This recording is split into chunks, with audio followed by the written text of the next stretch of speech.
What is going on, chat, man? We are back, and today we are reacting to What They Won't Tell You in the Bulls documentary, man. You know, this was highly anticipated and highly recommended, man. And chat, I'm not gonna lie to y'all, you guys been really been actually recommending me to, you know, react to that Last Dance. And I'm not gonna lie, I watched a little bit of the Last Dance so far. I haven't finished it. I'll let y'all know when I actually do finish it, man. And, you know, this is what they left out the documentary, man. So let's get straight into the video. And if you guys are new to my channel and enjoy this type of content, you know, hit that subscribe button, man, and join the crew. But hey, let's get straight into it. Yes, sir. The inbounds pass comes into Jordan. Here's Michael at the foul line. A shot on Elo. Good! The Bulls win! They win it! 50 Cleveland Cavaliers! Michael Jordan hits it at the foul line. 101 to 100. Iconic. Jordan's game-winning shot over Greg Elo to win a first-round matchup in the 1989 playoffs. A shot burned into all of our memories as one of MJ's early defining moments. But what some may not know is that Michael Jordan scored 40 points in this thriller. What? Oh, wait. Did I say score 40 points? I meant to say averaged 40 points. What? He averaged 40 points in this series? I'm not gonna lie, chat, I didn't even know that within the videos that we've been reacting to. A lot of people left that out. This is like a crazy statistic, bruh. In this series. For 5 straight games, MJ averaged 40 points for an entire playoff series. But then again, dominance of this caliber was nothing new to Jordan because in the season prior, he averaged over 45 points a game against the same Cavs team in the first round of the playoffs. What's his problem with the Cavs, bro? It's like he knew LeBron was going to be drafted by the Cavs. What is his problem with the Cavs? In fact, Jordan averaged over 40 points per game for an entire playoff series on 6 separate occasions. But when you consider the fact that Mike averaged over 37 points per game in the playoffs for a 5-year stretch, this feat becomes a little easier to wrap your mind around. And with the Last Dance Bro, 45 points. Chat, like, lock that in. 45. I'm not gonna lie. This guy doesn't seem to like he just does crazy things, bro. You gotta just admit at some point, bro, like it's not even gonna be crazy because it's Jordan. Documentary now airing, what better time to discuss 23 facts about Michael Jordan that no one ever told you. Now, these aren't your typical MJ facts. If you're familiar with my fact videos from the past, you know that I make it my mission to go out of my way to dig up some of the most fascinating, insightful, and oftentimes obscure facts I can find. This video shall be no different. Take the 1993 finals. Let's just ignore the fact that Jordan torched the Suns for 40 a game in the series because the Suns weren't the only ones getting torched. In Game 2 of this series, if you pay close attention, you will notice that MJ is noticeably darker in this game than he usually is. Well, that's because I wouldn't even notice that. Okay. The day before this game, Jordan went out and played 2 rounds of golf in the blistering Phoenix sun. Needless to say, bro, he's doing this when he's in the finals, bro. What? I didn't even know other players focused on other things when they're in the finals, bro. Let alone this guy's playing golf. I don't think playing 8 hours of golf in between game days affected his play, since he proceeded to drop 55 points in the following game. Jordan fans know that while at UNC, Michael was teammates with the great James Worthy. But what some may not know is that in his last season at North Carolina, over half of his fellow Tar Heel teammates would go on to be NBA players. In his rookie season, Michael Jordan scored 2,313 points. By far, the most points scored by any rookie I don't know whether to be amazed by that or just be like, oh yeah, I expect it. It's Jordan. I expect that. Modern NBA history. For comparison, here is Jordan's rookie scoring total compared to the best rookie scoring seasons in modern NBA history. And here's Jordan's numbers compared to rookies from this season. Bro, I thought Ja Morant was a good rookie. He's not even comparable. There are about a dozen NBA players on record to shatter a backboard. Michael Jordan is the smallest and lightest. In a 1985 exhibition game, a 21-year-old Jordan eviscerated a backboard, leaving the scene completely unscathed while Bro, Jordan broke a backboard from how bad he dunks? Bro, what? Bro, Jordan, bro, he's not big as Shaq. How did he do that? showering his opponents in shards of glass. And if that wasn't impressive enough, if this guy was about one more foot to the right, Jordan would have most definitely jumped over him as well, which would have made this undoubtedly the most legendary dunk of all time. Talk about a big what if. In Michael Jordan's prolific career, he played exactly 1,212 NBA players. Of those 1,212, 310 of them never won a single game. I'm not gonna lie. 300 people never beating Jordan in their whole entire career is absolutely impressive. Like, I'm not gonna lie. That right there is impressive, bro. Against Michael Jordan. 310. That means a quarter of the players who played against Michael in their NBA career never beat him. Not even once. And of all the players Jordan faced in his career, the majority of them beat Jordan less than 3 times. For comparison, of the 1,212 opponents Mike faced, only 74 of them never lost to Mike. Some of these players include Dirk Nowitzki, Gilbert Arenas, and I'll be damned, Scottie Pippen. But nearly all the players who went undefeated against Mike did so while he played with the Wizards. On the other hand, Sherman Douglas, a 12-year NBA vet, faced off against MJ 30 times in his career and lost every single time. What? 30 games. Bro, he has no Jordan stories to tell. Like, at all. Like, if his kids ask, yo, how did you play against Jordan? I lost. 30 L's. Yo. On the other hand, Isaiah Thomas maintains a pretty unique position in NBA history. Of all the players Jordan faced in his career, Zeke has beaten Jordan more than any other player. Of the 65 games Isaiah went toe-to-toe with Michael, Isaiah won 36. Now, we all know that MJ was a game changer. Bro, Isaiah only won those 36 times because he literally had to hurt MJ to win, bro. Like, come on. Like, if we're being for real, bro, half of those wins don't even count, chat. Like, come on, bro. Are you really counting the bad boy Pistons RKOing Jordan, bro? Come on. The moment he stepped into the league. But Michael was so good that after breaking his foot just 3 games into his second NBA season, Jordan still made the All-Star team. A 22-year-old second-year player who only played 3 games before the All-Star break, and he still made the All-Star team. Of course, that's what you call aura. Like, he has just that aura, bro. He has aura that where he can just do that. MJ was hurt, so he was unable to play in the game at All-Star weekend.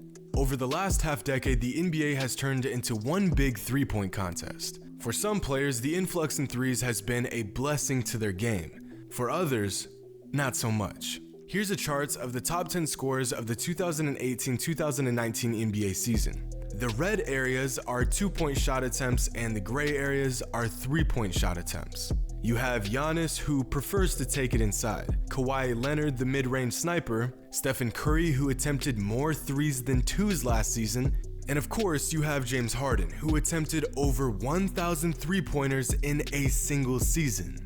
Wow. And then there's Michael Jordan, who in the 1987 NBA season averaged over 37 points per game and only shot 66 three-pointers the entire regular season. So he could have averaged more than 37 points per game. He could have averaged a cool 45. Probably even more, because, bro, he wasn't shooting. That's less than a single three-pointer every single game, which means that season only 2% of his shots came from beyond the arc. MJ did not need a 3-ball to drop 40 on a man's head. In the summer of 1995, during the filming of Space Jam, Warner Brothers assembled an entire basketball gym fit with a weight room so Michael Jordan could practice during filming. During these practice sessions, Michael would invite fellow NBA players out to get some runs in. Some players, including Kenny Smith, Charles Barkley, Reggie Miller, Magic Johnson, and Dennis Rodman. It wasn't until the following season that players said they wished they had never shown up for these runs, since they felt that they had only made MJ even better. Of course, that season Jordan would go on to lead the league in scoring, win league MVP, lead the Bulls to the most wins. So he just used them, bro. In a regular season, won a title and won finals MVP. Thanks, Reggie. Now, box plus minus is an interesting stat. At face value, it doesn't seem to be very accurate or insightful. But all things considered, with a big enough sample size, it is actually a great indicator of a player's value. And let's just say Michael Jordan was very valuable, since he holds the NBA record for highest box plus minus for a career. And this includes his years with the Wizards. But the greatness does not end. He's always just beating LeBron, bro. Like, somehow he's beating LeBron every time, chat. There. MJ also has 6 of the top 10 value over replacement seasons. He has the highest career PER in NBA history, the highest career points per game in league history, the highest career win shares per 48. In fact, when playing with the Bulls, Jordan led the league in most advanced statistical categories more often than not, which really is just another piece of evidence for Jordan's greatness. But one of the only knocks against MJ's game was his subpar three-point shooting. Now, he wasn't bad at shooting the long ball, but by his standards, it might have been the weakest part of his game. And yet, in 1996, Michael Jordan finished the regular season shooting 40. I really feel like Jordan could have been like a crazy good shooter at the three-point line if he actually wanted to be. I don't think he cared. He didn't care, bro. 3% from downtown on 260 attempts. That is better than any single season from Reggie Miller, Kevin Durant, LeBron James, Damian Lillard, James Harden, Kobe Bryant, Allen Iverson, Russell Westbrook, and Dwayne Wade. At the conclusion of his senior season in high school, Michael Jordan scored 30 points in the McDonald's All-American game, a new scoring record for the event and one that would stand for 18 years. Yet, Jordan didn't even win MVP of the game. Adrian Branch from the East and Aubrey Sherrod from the West both won co-MVP with 24 points and 19 points respectively. And before we continue, let's learn about one of the rarest feats in NBA history: leading a team to a championship while leading the league in scoring. When you exclude Michael Jordan, here is the entire list of every player to ever accomplish this feat.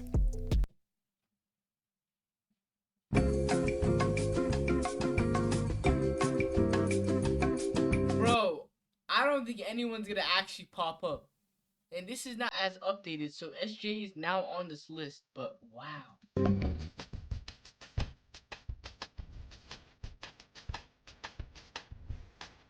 Oh my gosh!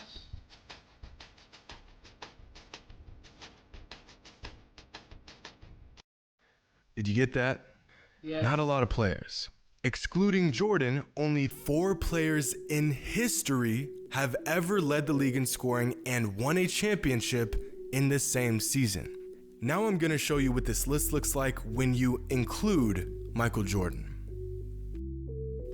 Yeah. Michael Jordan has led the league in scoring and won a title in the same season more than every single player in the history of the NBA. So he basically had the perfect season 6 times in a row. Combined. Now, Michael Jordan was raised in North Carolina, but was actually born in Brooklyn, New York, possibly one of the greatest birthplaces for NBA players. Of all the NBA players born in Brooklyn, 10 have been inducted into the Hall of Fame, 19 became All-Stars, totaling a staggering 26 league championships won. In fact, you could make a formidable team with just Brooklyn-born players. But once Michael's family moved to North Carolina, the rest is history. Like at Laney High School, where Michael Jordan did his best Oscar Robertson impersonation when he averaged a 29-point triple-double as a senior in high school. Bro, 29! Do you guys hear that? 29-point triple-double in high school, bro. I feel like he could have went to the NBA. And I guess you could say MJ was pretty good at getting a bucket in the NBA too, since in his 13 seasons with the Bulls, Michael Jordan won nearly as many scoring titles as every single active NBA player combined. Think about that. All active NBA players have a combined 11 scoring titles. Jordan amassed 10 in 13 seasons by himself. Most fans are aware that Michael Jordan was a huge supporter and friend of Kobe Bryant. But what some people don't know is that Jordan was also a huge fan of Allen Iverson. Jordan said that he watched Allen Iverson's documentary 3 times and that it even made him cry, saying, quote, "I love that little guy." And speaking of guys, that's crazy. I didn't know Allen Iverson and Jordan were like that tight, man. Wow. That Jordan has an appreciation for, one of the unsung heroes throughout Michael's career was his trainer, Tim Grover.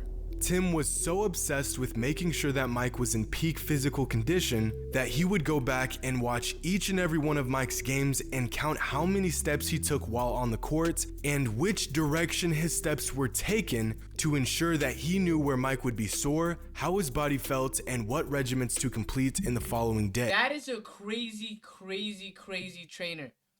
That guy cares about his job. That guy knows how to do his job, bro. What? Which in the long run saved Jordan's body from potentially career-ending falls like this. The footage used in the Last Dance documentary was sitting around, unused and unseen for years because Michael Jordan refused to give permission to release the tapes. That is, until the Cleveland Cavaliers won the 2016 NBA championship. On June 22nd, 2016, the exact day of the Cavs championship parade, Michael Jordan finally agreed to do the documentary. Coincidence? I think not. And while we're on the topic of the Last Dance documentary, on What Michael... does that mean, though? Like, why did he give the choice to do that? What does that mean, though? Was it shots at LeBron? Jordan's basketball reference page, you can find a Last Dance viewer's guide, an all-inclusive summary of the Bulls' final title run. This includes every game, every play, and even every shot from the Bulls' historic 1997-1998 championship season. This is an incredibly insightful page that you can reference while watching the Last Dance documentary. So whether you're a stat nerd or just interested in some of the more finer details behind the story, I highly suggest you check out this page. Tune into the Last Dance documentary Sundays on ESPN and ESPN2. Go even further down the deep, illustrious, and strikingly entertaining rabbit hole that is Michael Jordan's career. No, this is not a paid advertisement for the documentary, it's just really, really good. I mean, shoot, if y'all want to throw me some of that ESPN money, I wouldn't be opposed to it, but be sure to subscribe to the Chat, I'm not gonna lie, this was absolutely insane, man. I'm not gonna lie, this was fire. This makes me actually want to go and finish the Last Dance right now, man. But, you know, chat, this is the end of the video, so make sure to like, comment, and subscribe, and recommend me some more bangers to react to, man, because this was an absolute banger, man. But hey, I'll catch y'all next time. Yes, sir.